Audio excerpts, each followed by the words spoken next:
नमस्कार, प्रखर राजपूत को देख रहे हैं आप। आज तारीख है 14 मार्च साल 2026 और इजराइल, फिलिस्तीन, लेबनान, पाकिस्तान, भारत समेत पूरी दुनिया की खबरों के साथ एक बार फिर से आपके सामने हाजिर हुआ। दोस्तों, इस वीडियो में हम आपको बताएंगे कि अमेरिका के जो सऊदी अरब के अंदर बेसिस है, चाहे वो प्रिंस सलमान के अंदर हो चाहे कहीं और हो, अब उस पर लगातार ईरान हमला कर रहा है। और इस हमले में अमेरिका के अब तक कम से कम 7 टैंकर जल के खाक हो गए हैं। और क्या तस्वीरें निकल के सामने आई, इसके बारे में भी हम आपको डिटेल बताएंगे। और साथ ही ईरान के ऊपर जो अमेरिका ने दांव लगाया था और साथ ही लगभग $1 करोड़ का इनाम देते हुए कहा था कि जो ईरान के ऑफिशियल्स और मुस्तफा खामनेई की सटीक जानकारी देगा उसको $1 करोड़ का इनाम मिलेगा। अब फाइनली इस पे ईरान ने और इराक ने ऐसे ऑफर को काउंटर किया है कि इसके बाद अब अमेरिका खुद मुसीबत में आ चुका है। और साथ इस वीडियो में आपको यह भी बताएंगे कि तेल अवीव के ऊपर इस समय जो भयानक हमले ईरान कर रहा है उसकी वजह से तेल अवीव के अंदर का क्या मंजर है वो भी आपको डिटेल पता चलेगा। और साथ ही ईरान के ऊपर लगातार हमले कैसे हो रहे हैं वो भी हम आपको बताएंगे। और साथ ही इस समय मिडिल ईस्ट की क्या बड़ी अपडेट है वो भी आपको बताएंगे। यानी यकीन मानिए दोस्तों,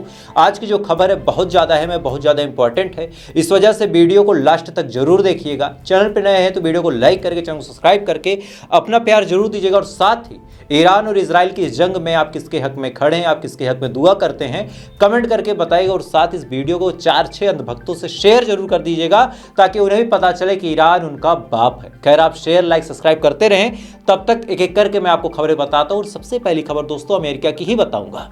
दरअसल अमेरिका इस समय बुरी तरीके से ईरान से पिट रहा है। सबसे पहले सऊदी अरब में अमेरिका का जो बेस था जिसका नाम था प्रिंस सलमान बेस, वहां पे अमेरिका के रिफ्यूलर प्लेन खड़े थे, या फिर यूं कहा जाए तो रिफ्यूलर टैंकर खड़े थे।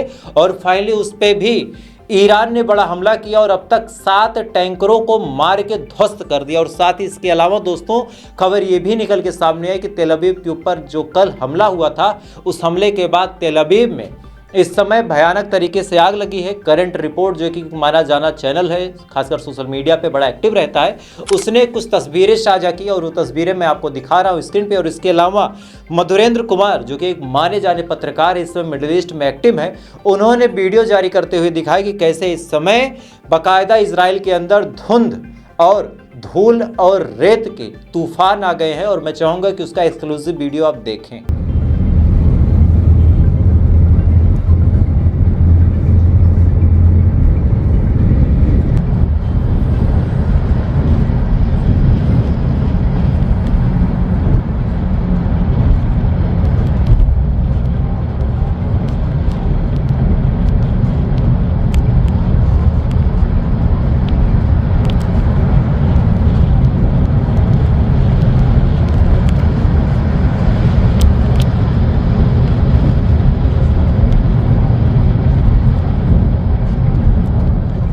इस वीडियो में दोस्तों आप साफ तौर पे देख सकते हैं कि किस हिसाब से इजराइल के अंदर धुंध, धुआं और ऐसे मौसम है जैसा मौसम केवल जंग के हाल में होता है। यानी इतना धुआं इजराइल के अंदर से उड़ रहा है कि आपको साफ दिखाई नहीं दे रहा होगा, या फिर यूं कहा जाए तो इजराइल के अंदर सूरज तक नहीं उग पा रहा है। और इसी बीच ईरान की स्टेट मीडिया ने एक वीडियो जारी करते हुए दिखाया कि ईरान ने इजराइल की साइबर इंटेल यूनिट पे भी हमला किया और साथ ही इजराइल के बेस पे भी हमला किया। और वो वीडियो आप इस समय स्क्रीन पर देख रहे होंगे किस हिसाब से ड्रोन उड़े हैं, किस हिसाब से हमला किया गया है। और इसके अलावा दोस्तों खबर यह भी निकल के सामने आई कि अमेरिका का जो MQ-9 रीपर ड्रोन था उस ड्रोन को भी मार के गिरा दिया गया है। बंदर अब्बास जो कि ईरान का एक पोर्ट है वहां पे मार के गिराया गया। और उसके बाद का जो वीडियो निकल के सामने आया सोशल मीडिया पे, वो वीडियो भी आप देखें।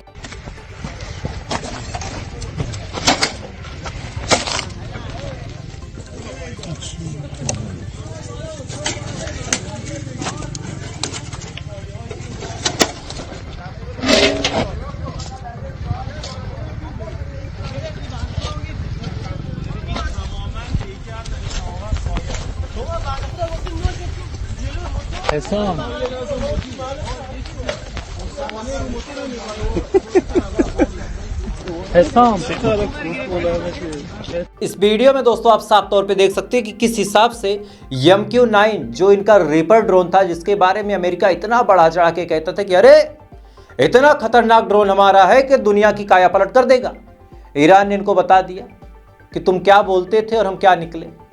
अब सुनिए कहानी। जब चारों तरफ से अमेरिका मार खाने लगा तब डोनाल्ड ट्रंप ने इनाम की घोषणा की। इन्हें लगा कि ईरानी जो है वो गद्दार तो है ही, अब आपको ये लाइन बुरी लग रही होगी कि प्रखर राजपूत ने ये बात कैसे बोल दी, गद्दार है। तो गद्दार तो हैं, क्योंकि यही वो लोग थे जो खामनेई के मरने पे जश्न मना रहे थे। हजारों की तादाद में ऐसे हैं। यही वो लोग थे जो ईरान की सत्ता परिवर्तन करने के लिए सड़कों पे उतर गए थे। तो उन्हीं गद्दारों को टारगेट करते हुए डोनाल्ड ट्रंप ने ऐलान किया था कि अगर कोई मुस्तफा खामनेई या फिर उनके सहयोगियों की लोकेशन बताता है तो $1 करोड़ यानी भारतीय रुपयों में बात करें तो 92 करोड़ रुपए इनाम दिया जाएगा। अब ये इनाम की लालच ऐसी थी कि कुछ लोग तो लग भी गए, लेकिन कहानी ये थी कि उनको कोई जानकारी थी नहीं।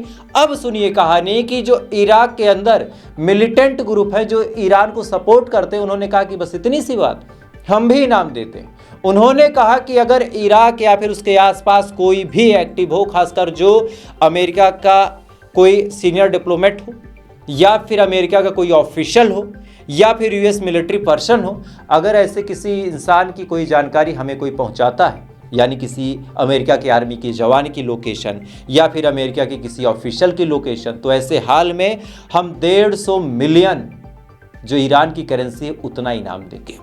150 मिलियन।